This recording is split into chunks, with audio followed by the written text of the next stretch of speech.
ሰላም ጤና ይስጥልን ውድ የቻናላችን ተከታዮች እንዴት አላችሁ እያል ዩቲዩብ ቻናል በኦንላይን በማስተማር ላይ ይገኛል። የምናስተምረው አማርኛ፣ እንግሊዘኛ፣ ሂሳብ እና እንዲሁም ሌሎችን የትምህርት አይነቶች ሲሆን በየትኛውም ሀገር ሆናችሁ በኦንላይን መማር መከታተል የምትፈልጉ ታች ቪዲዮ ላይ ባስቀመጥነው ስልክ በኢሞ፣ በዋትስአፕ፣ በቴሌግራም ሃሎ ይበሉን፣ ይደውሉልን፣ መማር መከታተል ይችላሉ። ሰላም ጤና ይስጥልን ውድ የቻናላችን ተከታታዮች እንዴት አላችሁ? በያላችሁበት ሰላማችሁ ይብዛ እያልን ዛሬ ደግሞ ይዘንላችሁ የመጣን የቃላትን ምስረታ ነው። ፊደሎችን እያንዳንዳቸውን ማን ብለን ጠርተናቸው ደግሞ አገጣጥመን ስንጽፋቸው ማን ብለን ምን አይነት ትርጉም እንደሚሰጡን በዚህ ቪዲዮ እናያለን ማለት ነው። በኦንላይን መማርና መከታተል የምትፈልጉ እንዲሁም ህጻናትን ከሀገር ውስጥም ሆነ ከሀገር ውጭ ሆናችሁ ማስተማር የምትፈልጉ ከታች ባለው ስልክ በኢሞ፣ በቴሌግራም እንዲሁም እናንተ የምትጠቀሙበት በማንኛውም ሶሻል ሚዲያ ሀይበሉን ደውሉልን። የእናንተን የስራ ሰዓት በማይጋፋ በሚመቻችሁ ሰዓት እናስተምራችኋለን። አቀላጥፎ ማንበብ መጻፍን ሀይበሉን ደውሉልን። ወደ ቪዲዮአችን ስንገባ ይቺ ማነች? ደ፣ ይቺ ከ፣ ይቺ መ። አሁን የጠራናቸው እያንዳንዳቸውን ነው ማለት ነው። በአንድ ላይ አድርገን ስንጠራቸው ደግሞ ሌላ ምንም የምንጨምረው ነገር የለም። በመጀመሪያው ስማቸው አከታትለን ወይም ደግሞ ፍጥን ብለን አንድ ላይ ይዘን መጥራት ነው ማለት ነው። ደ፣ ከ፣ መ። በአንድ ላይ ስንጠራው ምን ይሆናል? ደ፣ ከ፣ መ፣ ደከመ። ምን ይሆናል? ደከመ ሚል ትርጉም ይሰጠናል ማለት ነው። ደከመ። እሺ እኛ ውስጥ እቺ ማናት? ፍ፣ እቺ የ፣ እቺ ል። ይህም በተመሳሳይ እያንዳንዱን ፊደል ነው የጠራ ነው። ፍ፣ የ፣ ል። በአንድ ላይ ስንጠራው ፍ፣ የ፣ ል፣ ፍየል ሚል የእንስሳ ስም ይሰጠናል ማለት ነው። ፍየል ሚል የቤት እንስሳ ስም ይሰጠናል። እሺ እቺስ? ጠ፣ እቺ ቃ፣ እቺ ሚ። በአንድ ላይ ምን ይሆናል? ጠ፣ ቃ፣ ሚ። በአንድ ላይ ስናነበው ጠቃሚ፣ ጠቃሚ፣ የሚጠቅም ነገር ወይም ደግሞ ጥቅም ያለው ነገር እንደሆነ ይነግረናል። እነዚህን ጠቃሚን በአንድ ላይ አድርገን ጠቃሚ ብለን እናነበዋለን። ጠቃሚ። እሺ ይቺስ? ስ፣ ይቺ ን፣ ይቺ ዴ። ዴ፣ ስ፣ ን፣ ዴ። ፍጥን ብለን በአንድ ላይ ስናነበው ምን ይሆናል? ስ፣ ን፣ ዴ፣ ስንዴ። ስንዴ፣ ስንዴ ይሆናል ማለት ነው። እሺ ይቺስ? ብ፣ ይቺ ቃ፣ ይቺ ት። በአንድ ላይ ምን ይሆናል? ብ፣ ቃ፣ ት። ፍጥነት ስናነበው ብቃት፣ ብቃት፣ ብቃት ሚል ትርጉም ወይም ደግሞ ንባብ በአንድ ላይ ሆነ ይሰጡናል ማለት ነው።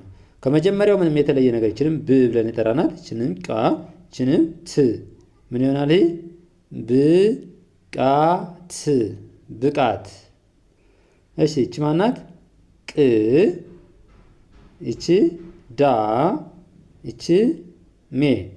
ከእናንተ የሚጠበቀው መጀመሪያ ቅርጻቸውንና ማን ተብላ እንደምትጠራ ከማን የማን ፊደል እንደሆነች ማወቅ ነው ማለት ነው። እቺ ከቀቤት ሆና ስድስተኛ ፊደል ቅ ተብላ እንደምትነበብ ካወቅነ፣ እቺ ደግሞ ከደቤት አራተኛ ፊደል ዳ ተብላ፣ እቺ ከመቤት አምስተኛ ፊደል ሜ ተብላ እንደምትነበብ ካወቅነ ምን ብለን እናነባዋለን?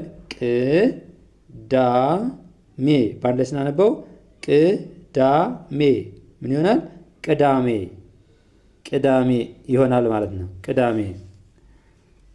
እሺ እቺ ደግሞ ጠ፣ ይቺ ለ፣ ይቺ ቀ። እቺ ጠ፣ ለ፣ ቀ። ሁሎችም የመጀመሪያ ፊደል ናቸው። እቺ ከጠቤት፣ እቺ ከለቤት የመጀመሪያ ፊደል፣ እቺም ከቀቤት የመጀመሪያ ፊደል። በአንድ ላይ ስናነባቸው ጠ፣ ለ፣ ቀ ምን ይሆናል? ጠለቀ፣ ጠለቀ። እሺ ይቺስ? ም፣ ይቺ ግ፣ ይቺ ብ። ሁሎችም ይቺ ከመቤት ስድስተኛ ፊደል፣ ይቺ ደግሞ ከገቤት ስድስተኛ ፊደል ግ ብለን እናነባታለን። እቺ ደግሞ ብ በአንድ ላይ ምግብ ፍጥን ብለን ስናነበው ምን ይሆናል? ምግብ ምግብ ምግብ።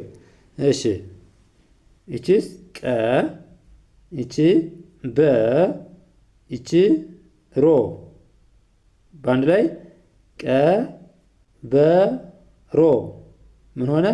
ቀበሮ ቀበሮ ቀበሮ ቀበሮ። እሺ ሰ፣ ይቺ ላ፣ ይቺ ም፣ ሰ ላ ም። ይቺ ከሰቤት የመጀመሪያ ፊደል ናት። ይቺ ደግሞ ከለቤት አራተኛ ፊደል ላ ብለን የምናንባት ላ። ይቺ ደግሞ ም ከመቤት ስድስተኛ ፊደል ም። በአንድ ላይ ምን ይሆናል? ሰላም ሰላም። እሺ ይቺስ ከከቤት የመጀመሪያ ፊደል። ይቺ ደግሞ በ ከበቤት የመጀመሪያ፣ ረ ከረቤት የመጀመሪያ ፊደል። እስኪ በአንድ ላይ ስናነባቸው በረ በአንድ ላይ ይሆናል? ከበረ ከበረ ከበረ ከበረ። እሺ ሌላኛው ደግሞ እቺ ማናት? ተ ከተቤት የመጀመሪያ ፊደል ተ። እቺ ደግሞ ከሰቤት ስድስተኛ ፊደል ማን ብለን ነው የምንጠራት? ስ። ስለዚህ ተ ስ። እቺ ደግሞ ከፈቤት አራተኛ ፊደል ፋ። በአንድ ላይ ተ ስ ፋ ምን ሆነ? ተስፋ። በአንድ ላይ እናነባለን? ተስፋ ተስፋ። ይህን ፍጥነት ብለን ስናነበው ጠለቀ፣ ምግብ፣ ቀበሮ፣ ሰላም፣ ከበረ፣ ተስፋ። ልክ እንደዚህ አድርገን ማንበብ እንችላለን ማለት ነው። መጀመሪያ ግን ስንጽፍ ማድረግ ያለብን ነገር ፊደሎችን መለየት። ፊደሎችን ከለየን በኋላ አገጣጥሞ ማንበብ መጻፉ ምንም አያስቸግረንም ወይም ደግሞ አይዘንም ማለት ነው። ለዛሬ ይዘንላችሁ የመጣን ቪዲዮ ይህን ይመስላል። በሌላ ቪዲዮ እስከምንገናኝ ድረስ በኦንላይን መማርና መከታተል የምትፈልጉ እንዲሁም ህፃናትን ከሀገር ውስጥም ሆነ ከሀገር ውጭ ናችሁ ማስተማር ወይም ደግሞ አቀላጥፈው አማርኛን እንዲጽፉ እንዲያነቡ የምትፈልጉ ከታች ባለው ስልክ በቴሌግራም በኢሞ በማንኛውም እናንተ የምትጠቀሙ በሶሻል ሚዲያ ሀይበሉን። ልጆቻችሁንም ሆነ መማር ለምትፈልጉ አቀላጥፈን እናስተምራችኋለን ማለት ነው። በሌላ ቪዲዮ እስከምንገናኝ ለዛሬ ይዘን የመጣን ይመስላል። መልካም ጊዜ፣ ሰናይ ቆይታ።